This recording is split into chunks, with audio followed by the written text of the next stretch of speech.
jeune église. Monte un peu s'il te plaît. Alors, d'entrée de jeu, j'aimerais commencer tout d'abord par dire ceci, avant de pouvoir entrer au fond de mon message. Avant même de pouvoir donner la lecture, faire la lecture de mon message. J'aimerais d'abord dire ceci. Rien qu'à entendre le thème, on a l'impression que c'est un genre de thème du genre thème Mabanga.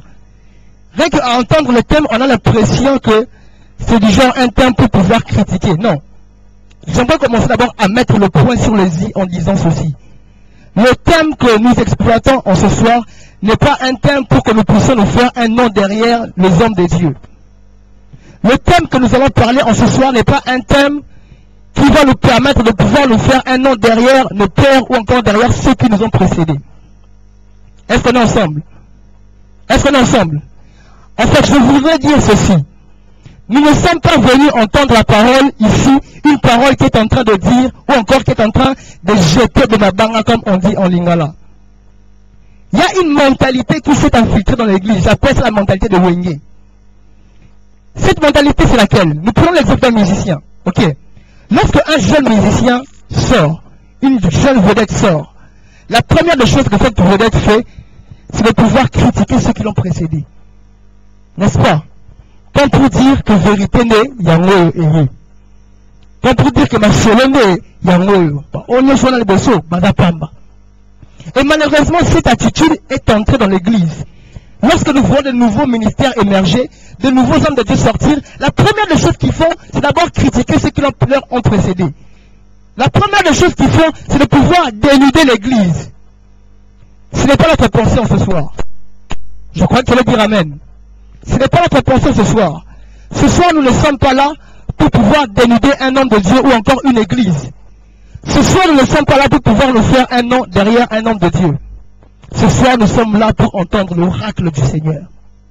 Ceux qui regardent nos affiches à chaque fois que nous faisons des actions, il y a une écriture qu'on mentionne dessus, en dessous.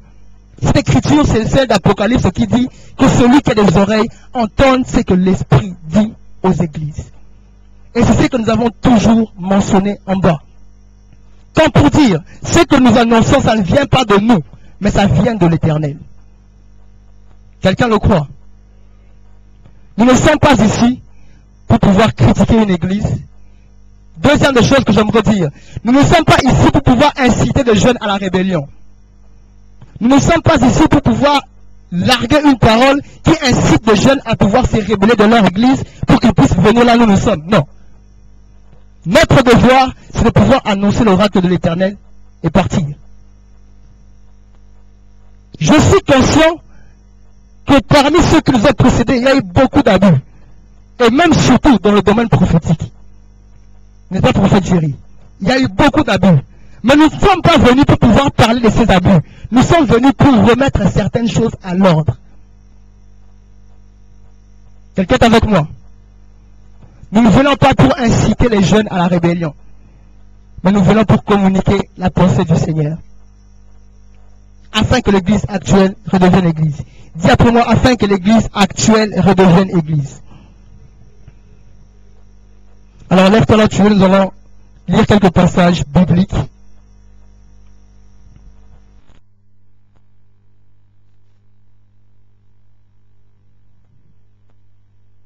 Ils sont dans le livre de Ézéchiel, chapitre 9. Ézéchiel, chapitre 9.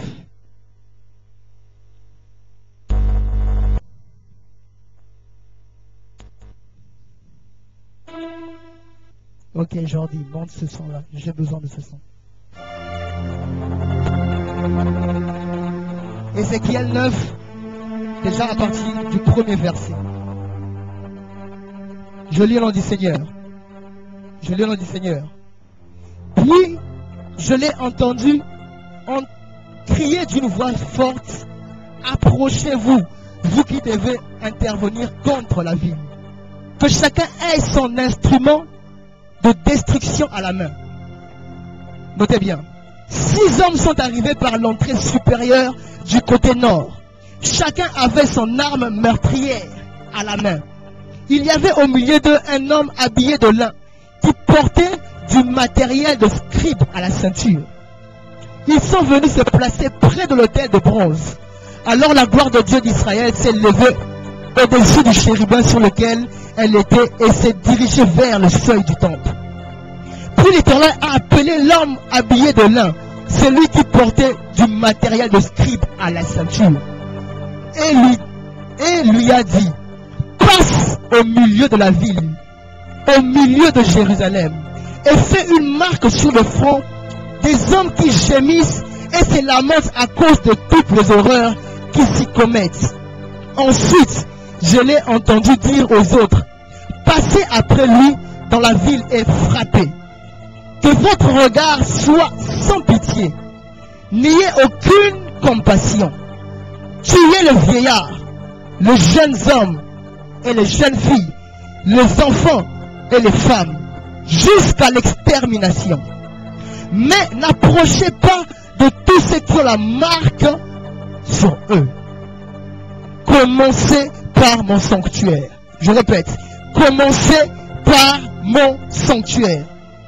Ils sont donc commencés par les anciens qui étaient devant le temple.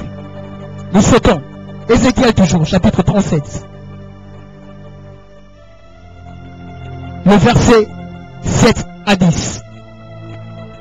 L'Écriture dit, j'ai prophétisé conformément à l'ordre qu'il avait donné. Alors l'Esprit est entré en eux, ils ont repris vie. Puis ils se sont tenus sur leurs pieds. C'était une armée nombreuse, très nombreuse. Apocalypse, chapitre 4.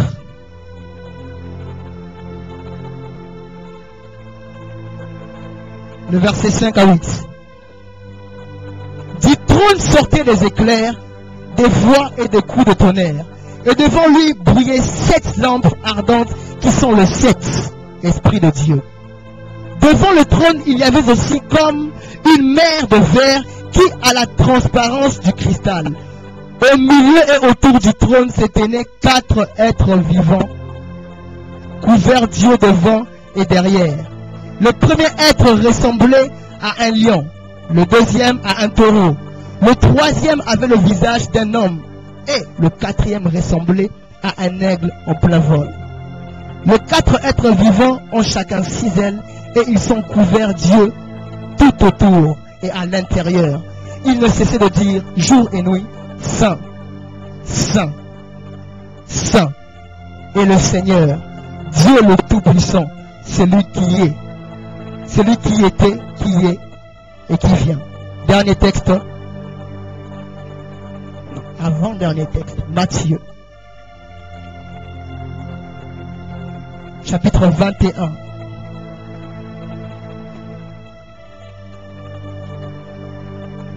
Versets 12 à 14. Jésus entra dans le temple de Dieu, il chassa tous ceux qui vendaient et qui achetaient dans le temple. Et il renversa les tables des changeurs de monnaie et les sièges des vendeurs de pigeons. Il leur dit, il est écrit, mon temple sera appelé une maison de prière. Mais vous, vous en avez fait une caverne de voleurs. Jean, chapitre 2. 13 à 17. La Pâque juive était proche et Jésus monta à Jérusalem. Il trouva les vendeurs de bœufs, de brebis et de pigeons, ainsi que les changeurs de monnaie installés dans le temple. Alors il fit un fouet avec des cordes,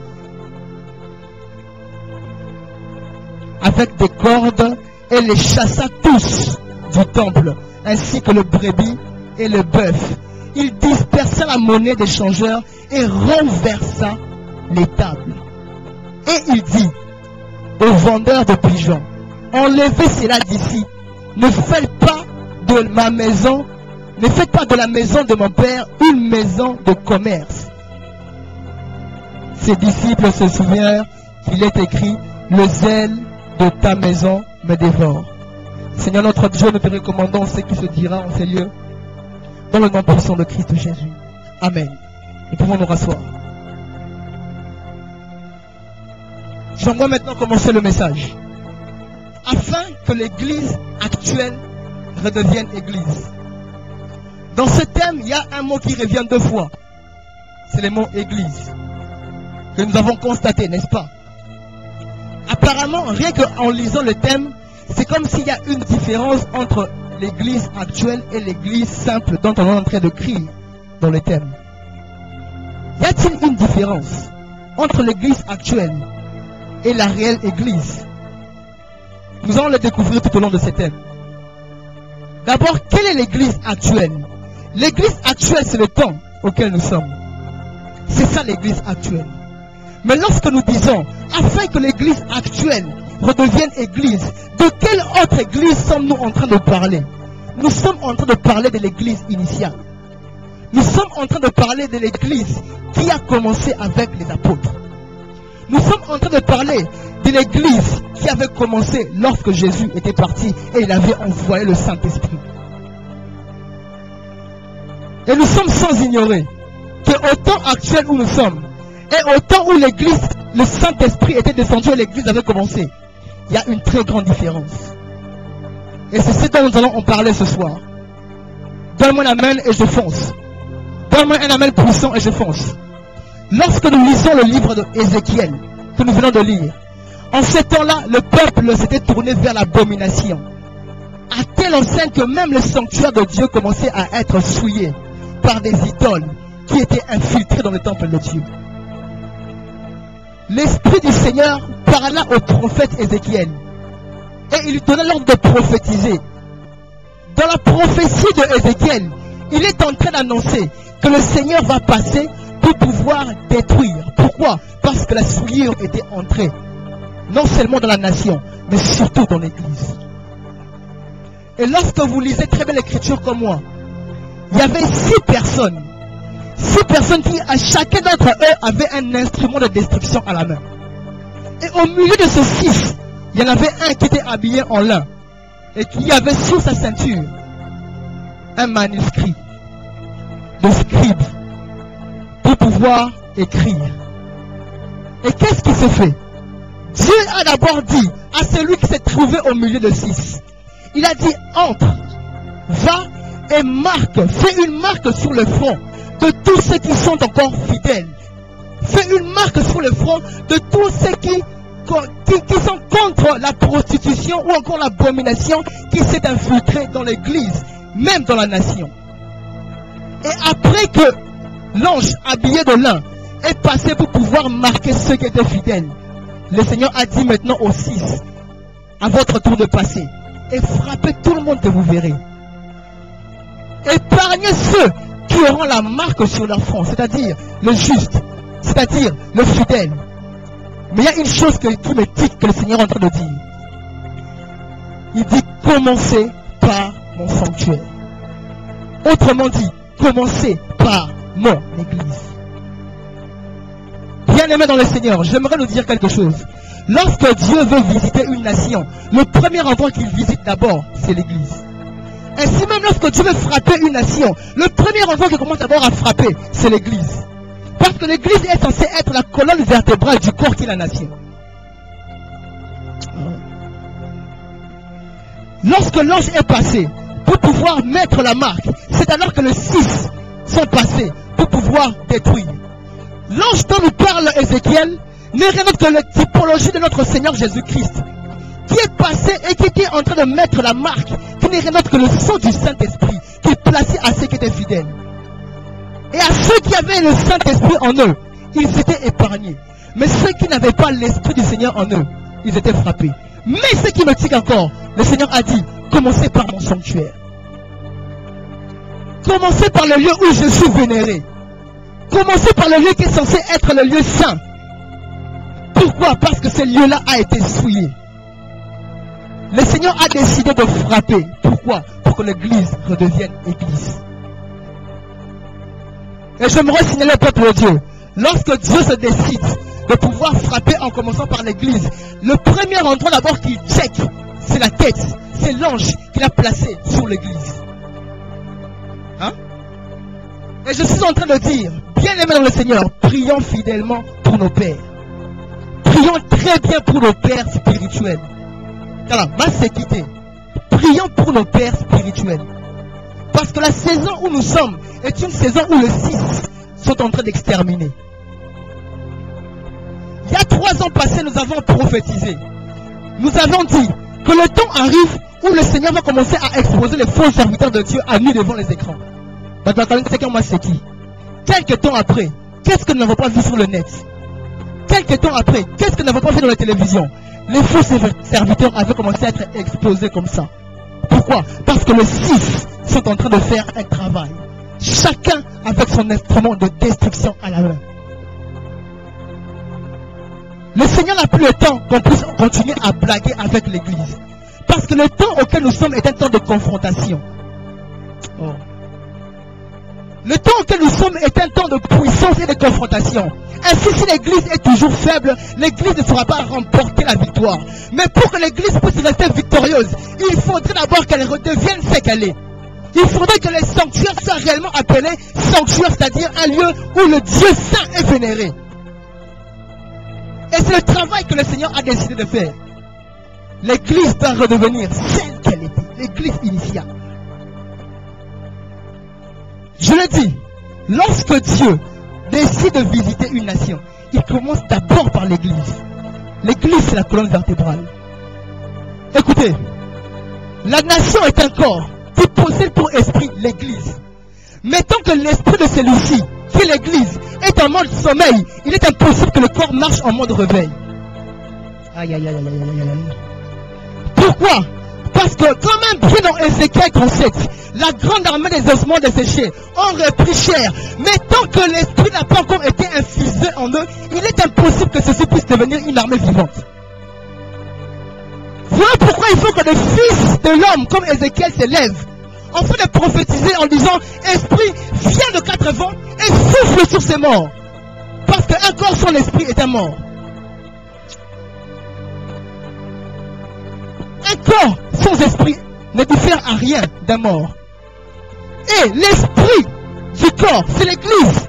L'Église qui est l'esprit de la nation qui est le corps. Mais actuellement, l'Église est un corps qui était autrefois ossements desséchés, ok, mais qui est devenu corps. Mais il y a l'absence de l'esprit. Et l'esprit part à n'importe quelle dimension. L'esprit a la dimension de 80.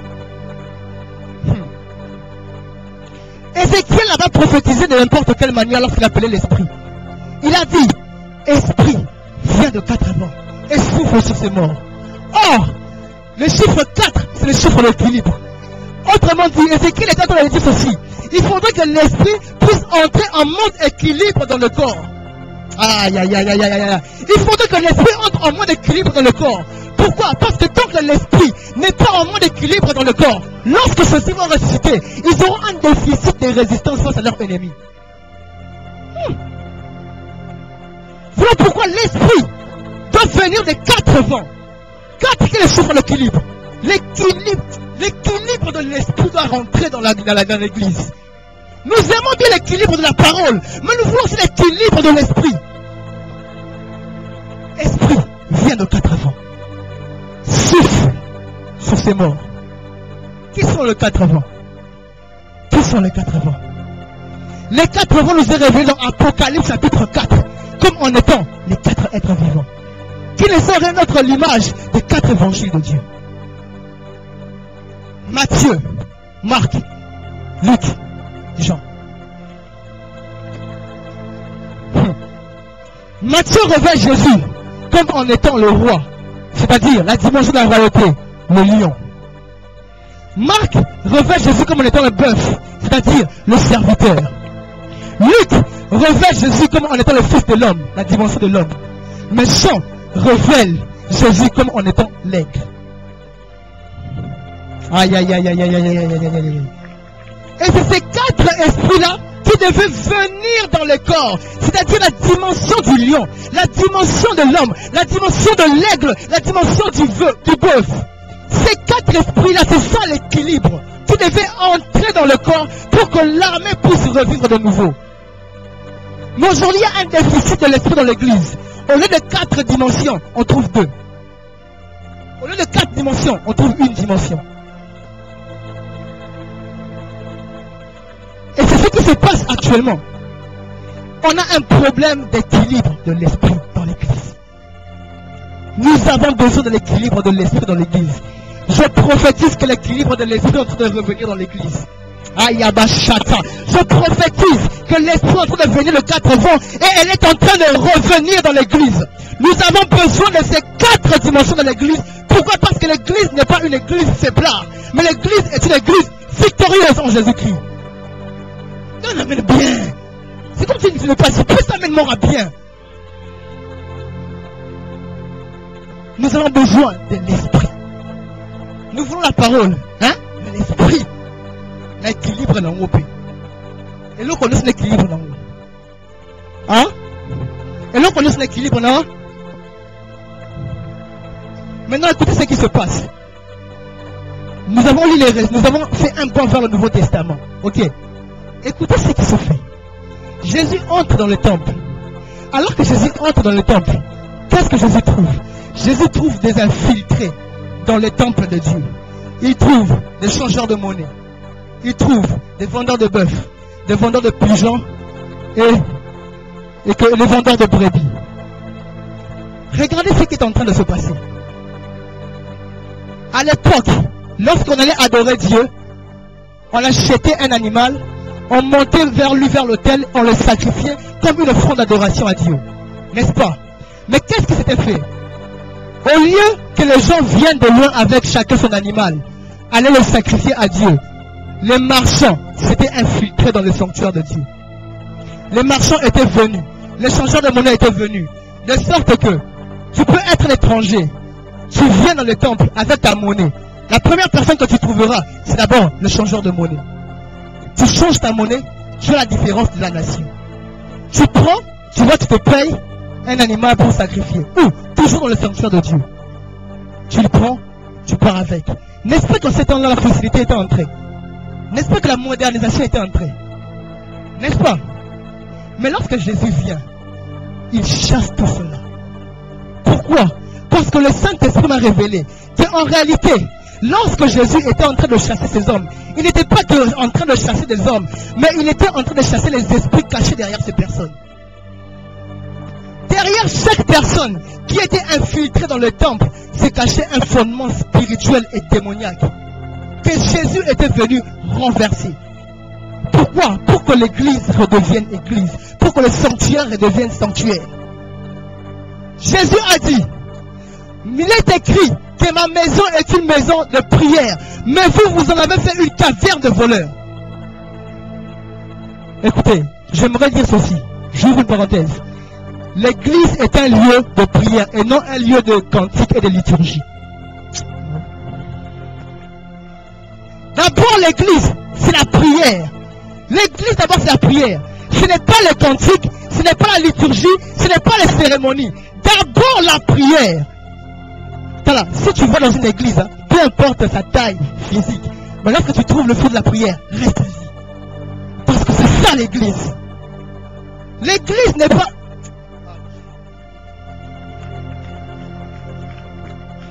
L'église n'est pas un lieu de liturgie. Je veux dire quelque chose, je veux le dire. Écoute, si tu te trouves dans un lieu où il y a la liturgie qui règne plus que la prière, où il y a plus de cantique que la prière, au nom de Jésus, quitte cette église. Quitte cette église. L'église est un lieu de prière. Ce qu'aucune église ne peut pas faire 100 jours de prière, l'homme de Dieu est connecté. Du reste, je vous donne une pensée prophétique. Cette année est déclarée dans le monde spirituel comme en étant une année forte de prière et de jeûne. Cette année-ci, hein, cette année est une année de jeûne et de prière comme pas possible. Voilà pourquoi les églises connectées, vous verrez, ils iront de séminaire en séminaire, de moments de prière en prière, de moments de retraite en retraite. Je me redis à quelqu'un, ne te fatigue pas d'entrer en retraite.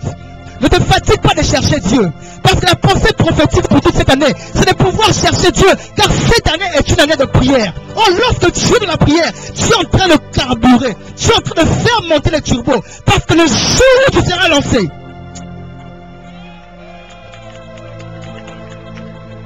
cette année est une année de prière.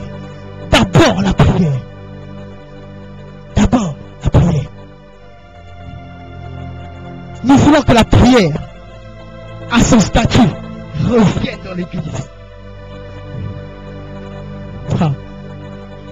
Il est écrit, ma maison est appelée une maison de prière, mais vous en avez fait une maison de voleurs, une maison de brigands. La modernité s'est entrée dans le sanctuaire. Christ s'est fâché contre cela. Il a renversé ces choses. Pourquoi? Parce que l'église est un lieu de prière. D'abord la prière. D'abord la prière. J'insiste. D'abord la prière. Je ne suis pas contre que l'on construise de beaux temples. Mais l'église, c'est d'abord la prière. Je ne suis pas contre que les endroits où nous prions puissent être nickel. Mais d'abord, l'église, c'est la prière. Je ne suis pas contre que le lieu où tu te tiens, il y ait beaucoup de cantiques. Je ne suis pas contre. Mais d'abord, l'église, c'est la prière. La prière. Que Dieu bénisse tous les hommes de Dieu qui sont connectés. Regardez ce qui se passe. Lorsque Jésus vient, il renverse des fondements. Mais lorsque j'étudie ma Bible, Jésus a renversé précisément 4 fondements. La première des choses qui était dans le temple, c'était le changeur de monnaie. Deuxième des choses, le vendeur de bœuf. Troisième des choses, vendeur de brebis. Quatrième, vendeur de pigeons. Et je l'ai dit tout à l'heure, derrière chaque vendeur est caché un fondement spirituel. Rappelez-vous du chiffre 4. Lorsque Ézéchiel a prophétisé, il a dit esprit vient de 4 vents. Il a appelé le chiffre 4, qui est le chiffre de l'équilibre. Et lorsque Jésus est entré dans le temple, il a trouvé aussi un chiffre, le chiffre 4. Mais sauf que l'équilibre que Jésus a trouvé dans le temple n'était pas l'équilibre de Dieu, mais l'équilibre du diable. Voilà pourquoi le diable a été chassé par Jésus, en renversant et en chassant tout celui qu'ils avaient trouvé.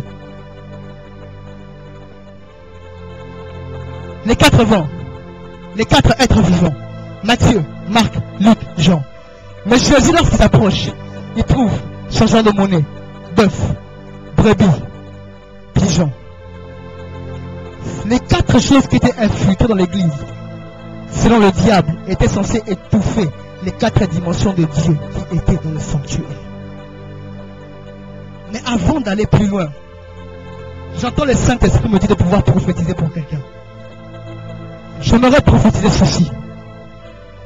Que le temps est venu où tu dois changer de dimension. Le temps est venu où tu dois connaître une émergence spirituelle. Écoutez, ce qui tue l'église, c'est les 4 dimensions du vent dans l'église. Matthieu, c'est la dimension du lion, puis la dimension de la royauté. Or, cette dimension commence à disparaître dans l'église. Mais je prophétise sur toi que la dimension de royauté est en train de revenir en toi dans le nom de Jésus. Je prophétise sur toi que la dimension du lion est en train de revenir en toi dans le nom de Jésus. Écoutez, le lion sait qu'il est le roi de la forêt. Même si la girafe est plus grande que lui en taille, mais il sait qu'un seul rugissement suffit pour que la forêt puisse battre la main. Un seul rugissement suffit. Écoutez, tu peux être ministre girafe, mais moi je suis lion sacrificateur. Tu auras toujours besoin de lion, peu importe ta taille. Attends les kings à la moulaï, tu auras toujours besoin du lion. Parce que le jour où il y aura sécheresse en Samarie, le peuple ne va pas se tourner vers le roi. Car le roi lui-même va se tourner vers les prophètes afin qu'ils prophétisent sur l'économie du pays.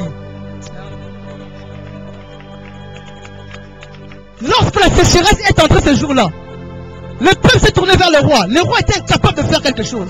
Il a fallu que l'homme de Dieu, le prophète Élisée, vienne pour prophétiser sur l'économie du pays.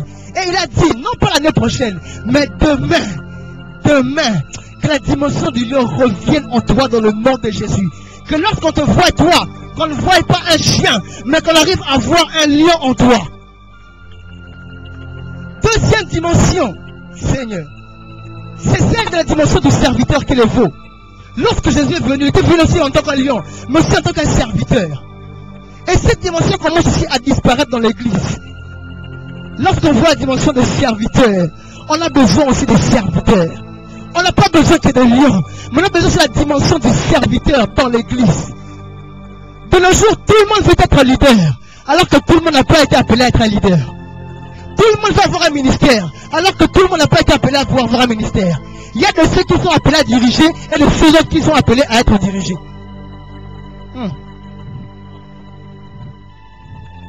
Il y a de ceux qui sont appelés à diriger et ceux qui sont appelés à être dirigés. C'est comme ça. Là où il y a Jésus, il y a toujours 12 près de nous. Que la dimension des serviteurs comme tel revienne dans l'église. Troisième dimension, c'est celle de l'homme. Luc, tu parles de Jésus en tant que l'homme. Précisément dans la dimension de l'homme. C'est vrai, on voit le Fils de l'homme, mais on voit surtout un cœur rempli d'amour. Aujourd'hui, l'amour a commencé à disparaître dans l'église. Hein? La preuve est que soit la race entre lui et la quatre églises. Donc on a entre lui et la quatre églises. Donc pourquoi on a entre lui et la quatre églises. Aux ânes de quitter, au Pumbara, au thème, mais quand on tourne à 3 personnes trophées. Or, le cœur d'amour, Dieu en a besoin dans l'église.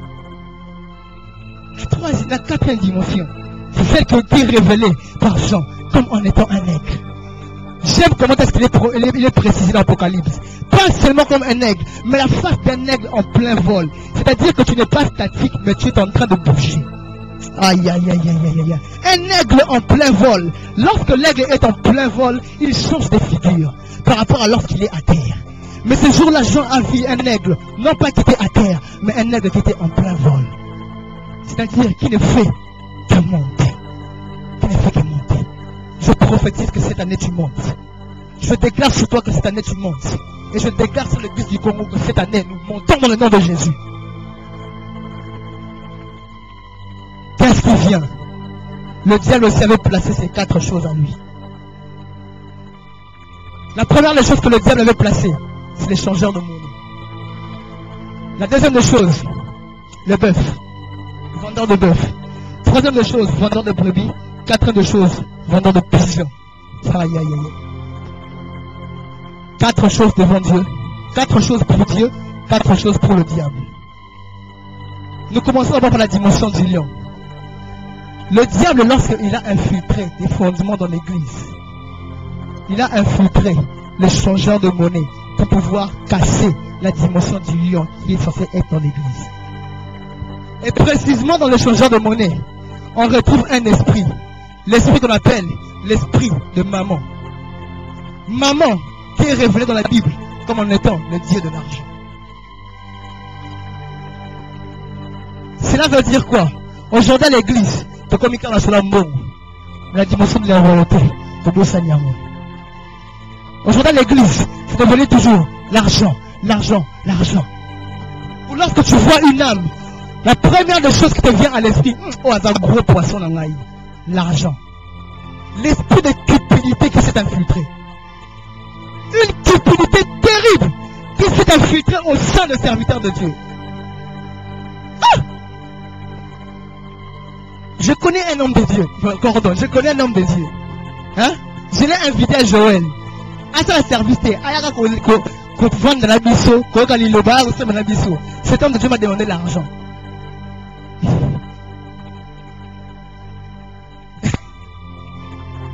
Il m'a dit, si on est lingui, Naya, il faut foutre le transport. Voilà. Tu comprends la chose dans mon côté de Sungio. Mais comme obligation.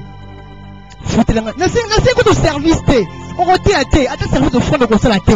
Viens prier avec nous, hommes de Dieu. Foutre le transport. Et puis, on a koya. On met un mopandi. On se met un jus. On a un mingité. Un sandwich. Et coquinango. On fout un transport en retour. La zongi, je vous bénis. Maman est déjà entrée dans une personne pareille. Maman l'a déjà possédé. Et c'est comme ça, je vois dans l'église. Parce que ça commence d'abord par la tête. Ça descend maintenant jusqu'au fidèle. Ou, lorsque un homme de Dieu voit quelqu'un, la première compassion, ce n'est pas la compassion de l'âme, mais c'est la compassion de l'argent.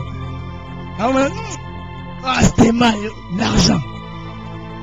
Cet esprit s'est infiltré dans l'église. Mais je bénis ce soir, parce que ce soir, on va le renverser comme Jésus. Le Jésus physique n'est plus là, mais le Jésus spirituel est là, car il est en nous. Ainsi, ce que Jésus a fait, nous aussi nous allons le faire. Pourquoi? Pour que l'église redevienne l'église.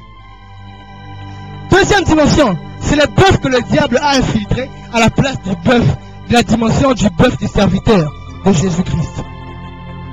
Rappelez-vous, lorsque vous lisez la Bible, lorsqu'on payait un bœuf, à part la dimension pour le sacrifier, on le plaçait un joug pour pouvoir faire les chants. On plaçait un joug au bœuf pour pouvoir faire les chants. Cela veut dire quoi? Le joug est la dimension de la servitude. Autrement dit, le diable avait infiltré cette dimension pour que la dimension de serviteur se transforme en la dimension de servitude. Voyez-vous dans quel danger nous sommes?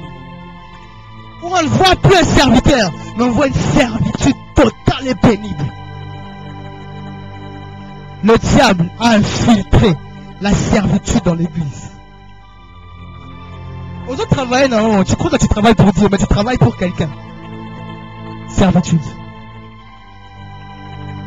Et par là, le Seigneur m'a révélé quelque chose de terrible et de dangereux. Écoutez, il est une chose de servir Dieu, mais il est une autre de servir au dessein de Dieu. Cela veut dire quoi? Lorsque tu sers Dieu, tu lui sers seulement comme ça. Mais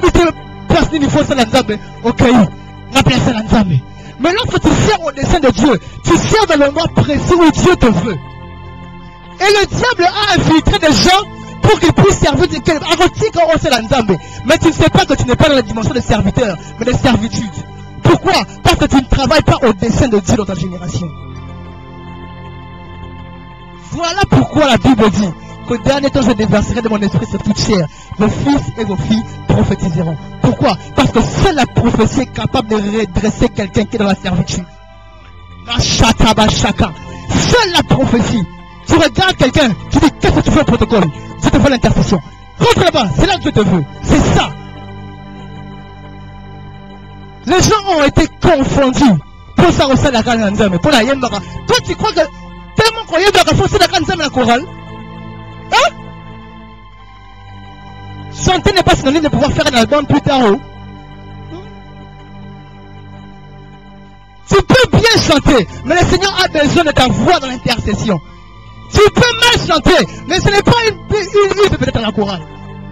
C'est ça, servir au dessein de Dieu. Non. Que l'esprit de prophète saisisse quelqu'un. Afin que tu redresses plusieurs personnes au matin pour maintenant. Troisième dimension, je force et je suis en train de finir. Troisième dimension, c'est la dimension de l'homme. Selon Dieu. Mais selon Dieu, le diable, c'est la brebis. L'homme selon Dieu, mais c'est la brebis. Nous tous, nous savons que l'homme influence. Mais nous savons que la brebis, elle est influencée. T'as pas compris? L'homme influence. La brebis, elle est influencée. Cela veut dire quoi? Le diable fait en sorte que tu puisses perdre toutes tes capacités. Le diable fait en sorte que tu puisses perdre toutes tes forces. À tel point que tu deviens faible comme une brebis. Pour que le jour à cause joyeux, il te sacrifie. À la place de la dimension de l'homme, le diable infiltre la dimension de la brebis. Ok, jour où on l'est. Tu l'es là. Mais tu es dans nos films.